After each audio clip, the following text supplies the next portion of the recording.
ओम प्रथम चरित्र श्री ब्रह्मा ऋषि महाकाली देवता गायत्री छंद नंदा शक्ति रक्त दंतिका बीजम अग्निस्तत्वं ऋग्देव स्वरूपम श्री महाकाली प्रीत्यर्थे प्रथम चरित्र जपे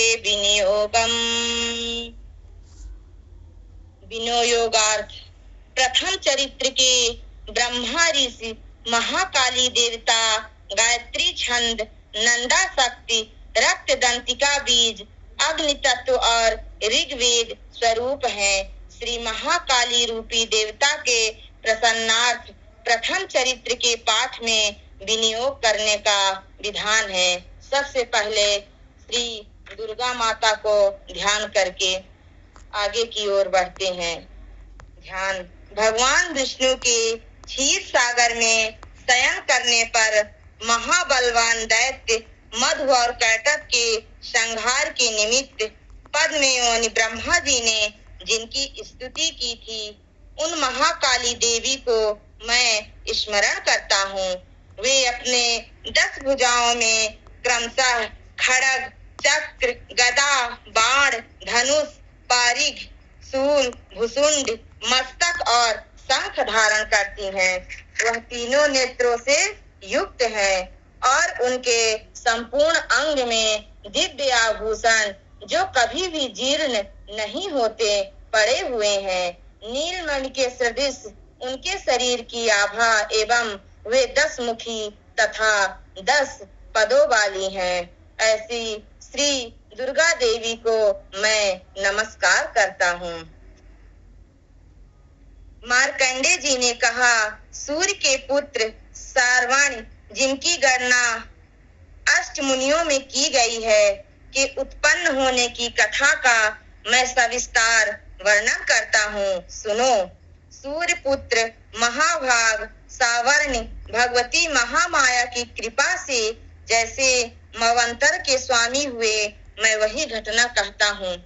प्राचीन काल में स्वरोचिस नामक मवंतर में सुरथ नामक एक बहुत ही प्रतापी राजा हुए थे। उनकी उत्पत्ति चैत्र वंश में हुई थी और सारी पृथ्वी पर उनका एक छत्र राज्य था। वे प्रजाओं का अपनी संतान के समान पालन पोषण करते थे। इतना होने पर भी कोल विध्वंसी नामक छत्री उनके शत्रु बन बैठे। राजा सुरथ दंड नीति का अत्यंत कड़ाई से पालन करते थे। राजा का विपक्षियों के साथ युद्ध हुआ। यद्यपि कोल विध्वंसी लोग बहुत ही अल्पसंख्यक वर्ग के थे, फिर भी उन लोगों ने राजा सुरथ को हरा दिया, उनसे विजय प्राप्त कर ली। राजा शत्रुओं से पराजित होकर अपने नगर को लौट आए और उनके देश तक ही उनका राज्य सीमित हो गया। किंतु उस पर भी विद्रोहियों ने उनका पीछा करना नहीं छोड़ा और राजा सूरत पर पुनः आक्रमण कर दिया। राजा के बल पौरुष का हास हो चुका था, इसलिए ऐसे सुयोग को मंत्रियों ने हाथ से जाने देना उचित न समझा और उन दुरात्मा मंत्रियों ने राजकीय सेना, वाहन, कोषागार आदि पर अपना पूर्ण आधिपत्य जमा लिया। राजा का सारा स्वामित्व छिन गया, इसलिए वे हताश घोड़े पर सवार होकर अकेले ही आखेट के बहाने घने वन के भीतर चल दिए। उस वन में पहुंचकर राजा सूरत को विप्रों में श्रेष्ठ मेधा मुनि का आश्रम दिखाई पड़ा। उनके आश्रम में अनेकों मांस भक्षी हिंसक पशु अपनी हिंसा वृत्ति को छोड़कर अत्यंत शांत भाव से विचरण कर रहे थे। मुनि के शिष्य गणों से उस आश्रम तथा वन का सौंदर्य बहुत ही अत्यधिक खिल उठा था। आश्रम में राजा के उपस्थित होने पर मुनि ने उनका स्वागत सत्कार किया। राजा भी कुछ दिनों तक मुनि के आश्रम में रहकर विहार करते रहे। मोह माया से ग्रस्त होकर एक बार वहाँ राजा अपने मन में इस प्रकार चिंतन करने लगा कि जो नगर पूर्व काल में मेरे पूर्वज द्वारा शासित और पालित था, आज वही नगर मुझसे हीन होकर वीरान हो रहा है। न जाने मेरे अधम कर्मचारी और उसकी धर्म परायणता के साथ रक्षा करते होंगे या नहीं। मेरा वो मतवाला हाथी जो सदा अपने शरीर से मद बहाया करता था और वीर था, न जाने वह किस अवस्था में होगा। जो लोग मेरी कृपा दृष्टि धन और भोजन के लिए ललायित रहकर मेरा अनुगमन करते थे, वे लोग अब निश्चय ही अन्य राजाओं के आश्रित होंगे। मेरे धन का उन लोगों द्वारा दुरुपयोग किए जाने से अब निश्चय ही राजकोष रिक्त हो चुका होगा। इस प्रकार की अनेक चिंताएं राजा के मन में उथल पुथल मचा रही थी। तब एक दिन मेधामुनि के आश्रम के निकट एक वैश्य को देखकर राजा उससे पूछ बैठे, भाई तुम कौन हो? इस स्थान में तुम्हारे आने का क्या अभिप्राय है? तुम तो बहुत ही शोकाकुल और अन्य मनस्क से लग रहे हो। तब राजा के इस प्रेम पूर्ण प्रश्न को सुनकर वह वैश्य राजा को नमस्कार करके विनीत स्वर में बोला। वैश्य ने कहा, हे राजा, राजन, मैं धनिक वर्ग में उत्पन्न एक वैश्य हूँ। मेरा नाम समाधि है और मेरे दुष्ट स्त्री पुत्रों ने धन के लोभ से वशीभूत होकर मुझे घर से निकाल दिया है। इस समय मैं स्त्री पुत्र और धन से रहित हो गया हूँ। मेरे स्वजनों ने ही मेरे धन का अपहरण करके मुझे उस अधिकार से वंचित कर दिया है। इसलिए मैं खिन्न चित्त वन से वन आ गया हूँ। इस समय मैं नहीं जानता कि मेरे कुटुंबियों की, मेरे अपनों की क्या दशा है। वे घर में कुशल भी हैं या नहीं, मुझे इनके संबंध में कोई ज्ञान नहीं। मैं विचार कर रहा हूँ कि वे मेरे पुत्र कैसे हैं, सदाचारी हैं या दुराचारी। तब राजा ने वैश्य से प्रश्न किया कि जिन स्वघनों ने धन के लोभ में पड़कर तुम्हें घर से निकाल दिया, उन स्वार्थी बंधुओं के प्रति तुम्हें इतनी ममता क्यों हो रही है? तब वैश्य ने उत्तर दिया, आपका मेरे संबंध में इस प्रकार पूछना उचित है। मैं क्या करूं? मेरा मन कुटुंबियों के प्रति निर्दय व्यवहार का नहीं हो रहा है। जिन लोगों ने धन की आकांक्षा से आदर, प्रेम और आत्मीयता की भावना का परित्याग कर मुझे इस दशा में पहुंचा दिया, उन्हीं लोगों के प्रति मेरे मन में अगाध स्नेह तथा महत्व का भाव आ गया है। हे महानुभाव, अब यह जानकर भी बंधु बांधवों के प्रति मेरे मन में अब भी प्रेम का समुद्र हिलोरे ले रहा हूँ।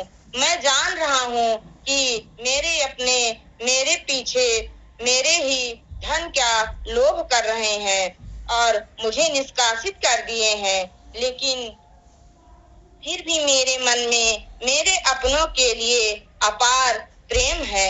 यह क्या है, जानने का प्रयत्न करने पर भी मैं इस बात के रहस्य को नहीं जान पा रहा हूँ कि जो लोग मुझसे ही शत्रुता कर रहे हैं, मैं उन लोगों को वियोग में उसासे ले रहा हूँ, जिनके फलस्वरूप मेरा हृदय अत्यंत व्यथित हो रहा है। उन लोगों में मेरे प्रति प्रेम का नितांत अभाव है, अर्थात वो लोग तो क्षणिक मात्र भी मुझसे प्रेम नहीं करते, लेकिन मेरा मन उनके लिए तड़प रहा है। इसलिए हे राजन, मैं क्या करूं? तब मार्केंड मुनि ने कहा, हे ब्राह्मण, तत्पश्चात राजा सुरथ और समाधि नामक वैश्य एक साथ ही मेधा मुनि की सेवा में उपस्थित हुए और उनके प्रति उचित सम्मान दिखाकर वहीं बैठ गए। तब वैश्य और राजा ने परस्पर आपस में ही कुछ वार्तालाप प्रारंभ कर दिया। तब राजा बोले कि हे मुनि, हे भगवान, मैं आपसे एक निवेदन करना चाहता हूँ।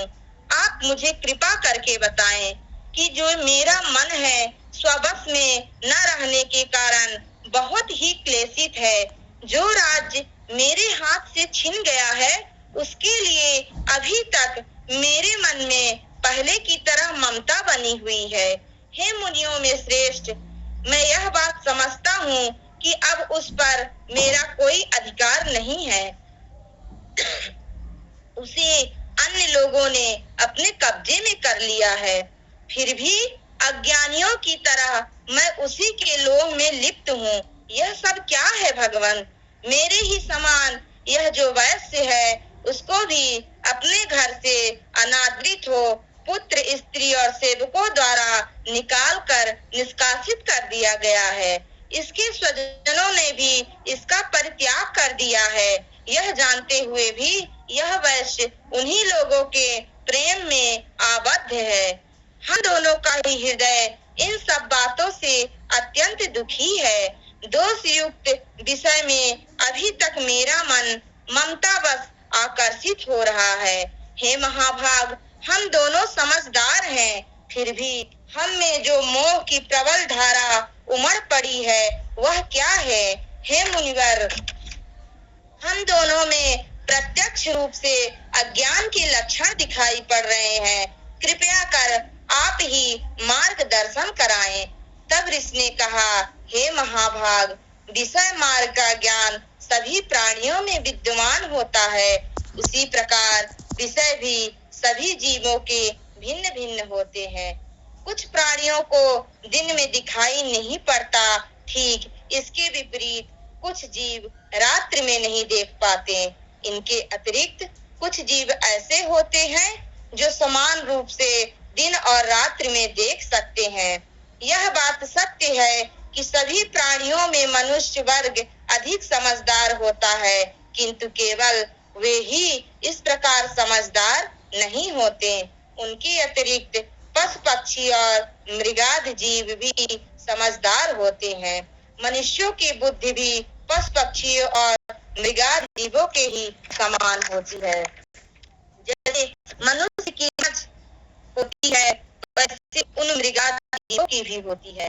साथ ही साथ अन्य बातें भी इन दोनों में समान रूप से पाई जाती है। सुधा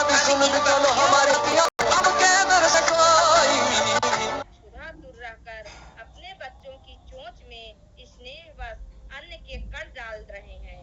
हे राजन, क्या तुम नहीं जानते कि ये मनुष्य समझदार होते हुए भी लोभवश अपने उपकार के बदले उपकृत होने के निमित्त पुत्रों की इच्छा रखते हैं। यद्यपि उन सब में समझदारी का भाव होता है,